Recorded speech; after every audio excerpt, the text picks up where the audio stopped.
Joining us is Congresswoman Paulina Luna, a Republican of Florida. She's a member of the Oversight and Government Committee as well as the Foreign Affairs Committee. Congresswoman, thank you so much for your time this morning. Let's begin with what we have been talking about here on the Washington Journal with our viewers and those boat strikes in Venezuela. Your thoughts about the administration's position on striking these boats, as well as that strike on September 2nd, two strikes that killed the survivors that were left after the first strike. Yeah, of course. So before there's any strike that happens, there's something called a strike package that's put together. And what the strike package involves is an intel report. Some of that is gathered, whether it be stateside or internationally. But the point is that there is intelligence that does deem these traffickers as narco-terrorists. That's an important designation because these are not just innocent civilians, or in the previous caller's example of children on boats. These are people that are bringing drugs into this country that are responsible for killing many people. To put it in context and perspective, a couple of weeks ago, I actually went on a ride along in Pinellas County, which is the community that I represent in Florida. And even a week prior, the law enforcement in our community found over 1 pound of fentanyl and 1 pound of cocaine. That was enough fentanyl to pretty much kill everyone in the county, everyone in the state multiple times over. So this whole argument that these people are somehow innocent and deserve due process, when you're willingly making a decision to kill American citizens, when you're coming in and benefiting terrorist organizations, we do not treat you as people that are innocent, but also to remember there was an intelligent assessment and report that came through. So they were deemed as narco-terrorists and thus treated as such. I think a lot of people have wondered, and if you're listening in right now, where do you stand, Representative Luna, on the president's boat strikes? If I was in his position, I would be doing a heck of a lot worse. I do not believe that you negotiate with terrorists. I certainly don't believe that you treat them as anything other than the absolute dogs that they are. And so I fully support the president in his position. Now, to be clear, if these were American citizens, this would be a different story, but they're not. And then also, too, I can go into the fact that, these narco-terrorist organizations are funding a lot of the terrorist networks in this country. We just saw recently there was an individual that was responsible for murdering a National Guardsman here in Washington, D.C. And so in the correct assessment that another caller had previously made on C-SPAN, we're not always going to put out the intelligence to the American people because, again, some of that is classified information. But make no mistake, there's absolutely intel assessments going into this. And I would say that President Trump is definitely on the lower side of things in regards to drone strikes, in regards to presidents, because Barack Obama, everyone's beloved Democrat president, made over 536 authorized strikes when he was in office, and I don't remember seeing the liberal media or the press going after him for it. How do you respond to Michael Waldman, who's the president and chief executive of the Brennan Center for Justice? He argues in the Wall Street Journal this morning that any order to, quote, kill everybody, however conveyed, would be a black and white violation of the law. Extrajudicial killing of drug traffickers or other criminals would be considered murder. Even if the United States was at war with narco-terrorists, as Mr. Trump claims, military law specifically prohibits conducting, quote, hostilities on the basis that there shall be no survivors, end quote. Very interesting. Never heard of him, never read his article. But again, we're operating under civilian law, not military law, and the President of the United States is protected under his authorities and given authorities by the people of this country to make decisions to include operating and carrying out drone strikes when there's imminent threat and danger against the American people. I would say that individual, I don't even remember his name that you just mentioned, but is he sitting in those classified briefings? Is he carrying a classified level clearance to where he can read into that information? I highly doubt it. But what he is doing is taking this position and spinning it with a great amount of, I'd say, dishonesty to the American people in an effort to make it political.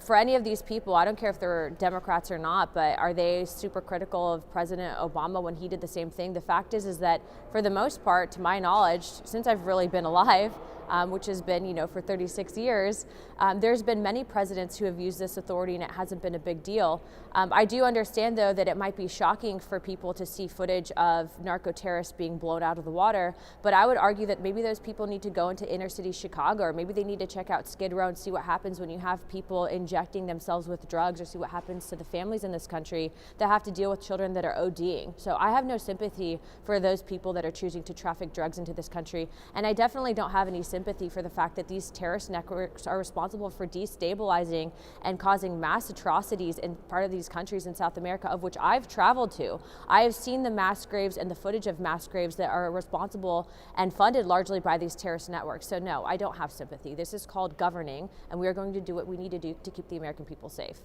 Congresswoman, your reaction to the special election in Tennessee's 7th District earlier this week. The headline in the Washington Post is Tennessee election reveals House GOP has a base problem.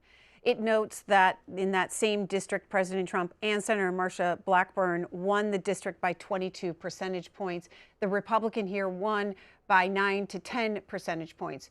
Would you agree that, or are you concerned that there's a base problem here?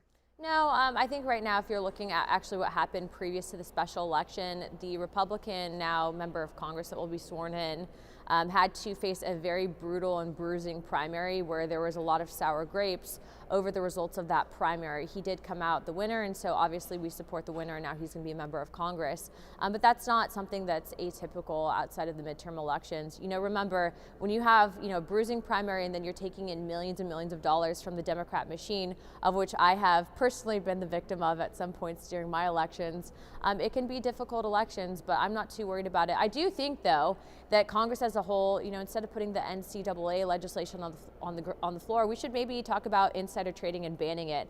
I actually have a discharge petition where Democrats and Republicans have signed on to try to force the vote to stop insider trading in Congress. It's a massive problem. It's bipartisanly a problem, and there's massive bipartisan opposition within the House chamber to enable this to continue happening.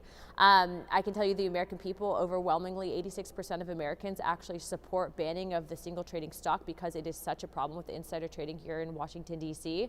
But again, that's going to be something that we have to flesh out. If we're really talking about the problems that exist in this country, look no further than individual stock trading of members in Congress. They are personally controlled by the top three, BlackRock, Vanguard, and the pharmaceutical companies. BlackRock is contributing to the housing crisis in this country, where young single families can't purchase homes because they're being bought up by these corporations. And then also, in addition to that, when you have over 1 in 3 members of Congress that are exposed to whether it's Big Pharma or BlackRock, do you really think that they're going to cap prescription pill prices and codify President Trump's executive order? And the answer is no. What is the status of your discharge petition on the ban on stock trading? Well, I just introduced it literally maybe less than 36 hours ago. We have both Democrat and Republican members every single day that are signing on to it. And then I also heard actually this morning that Speaker Johnson is having a meeting with some of those holdouts in the Republican Party, and also talking to Democrat members as well that might not necessarily be as on board with this legislation. But the thing is that I'm open to amending the legislation as long as we're stopping and making it very difficult for the insider trading to take place. Even just yesterday, there was a letter where over 90 former members of Congress had written a letter to both Hakeem Jeffries and the Speaker of the House. This included Democrats, Republicans, and independents, saying that insider trading is a problem in Washington, D.C. What's been interesting is you'll see that there is a lot of people from behind the scenes that are trying to tank this process, but no one wants to come out and publicly tell the American people or their voters that they're going to block the legislation to really take down the insider trading happening here in D.C. So there's a big internal war that we have, and it's not just Republicans, it's Democrats as well. Do you blame the Speaker for not bringing this legislation to the floor?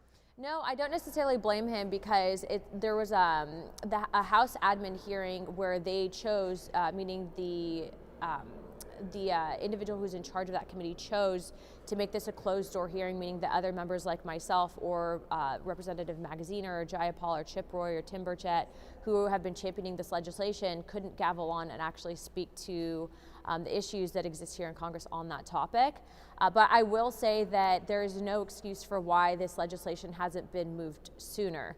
And that is why I chose to act in good faith with the discharge petition. I said back in September, prior to the shutdown, that House leadership had until the end of the month. I did that in a press conference. It was bipartisan and very widely covered. And of course, then the government shutdown happened. And so I'm simply fulfilling and following up on what I promised to do. But what I will say is that there is now open discussions at moving legislation through regular order to bring this to the floor. Now, to be clear, if the leadership of the House of Representatives, if Democrat leadership tries to water down this legislation, which I think they might try to do, not the Speaker, but other actors within these parties, I do think that you are going to have a massive, massive amount of people, both Democrat and Republican, signing on to this, because we're frankly sick and tired of it. You have people that are insider trading, it's illegal, and they are bringing bad name on all of the House of Representatives. We're going into the midterms. The American people as a whole are disappointed in Congress because they don't feel that we work on behalf of the American people, and they're not truly wrong. Look at what's happening with insider trading. How could you ever be expected to truly advocate on behalf of your constituents when you're working and you're benefiting personally from the deals that some of these corporations are getting? And so it's my job to call it out. I've been made wildly unpopular on the Hill because of it, but wildly popular among the American people. Congresswoman, before we let you go, your response to your colleague, Congresswoman Stefanik, a Trump ally, calls Speaker ineffective. This is the headline in the Wall Street Journal. A quote here: "He certainly wouldn't have the votes to be Speaker if there was a roll call vote tomorrow." Do you agree with that? I don't necessarily know that I fully want to get involved in what's going on between those two. I like them very much both. They both helped get me elected. What I will say is I would never personally want to be the Speaker of the House. It is a very difficult job, especially in such a slim majority. But to provide some context and perspective, the former Speaker, who, we ended up putting our issues past in the past once he was elected Speaker, but he worked against me to get reelected. Or to get elected to office. And then when it came to really pushing support for new moms being able to vote, he wasn't going to support that either. So all that to say that Mike Johnson at least picks up the phone call. We don't always agree on things, and I've definitely debated with him behind closed doors, but we're both honest brokers with one another. And so what I will say is this is an incredibly big pressure cooker being in Washington, D.C. I think any member of Congress will tell you that. I'm 36 and I'm already getting gray hairs because of the job. So I'm not a huge fan of the pressure or the stress, but for him to manage 435 personalities is a lot. And so I pray for him every day. Would not want that job. Would you vote for him if the vote for Speaker was held today? Yes, I'd vote for Mike.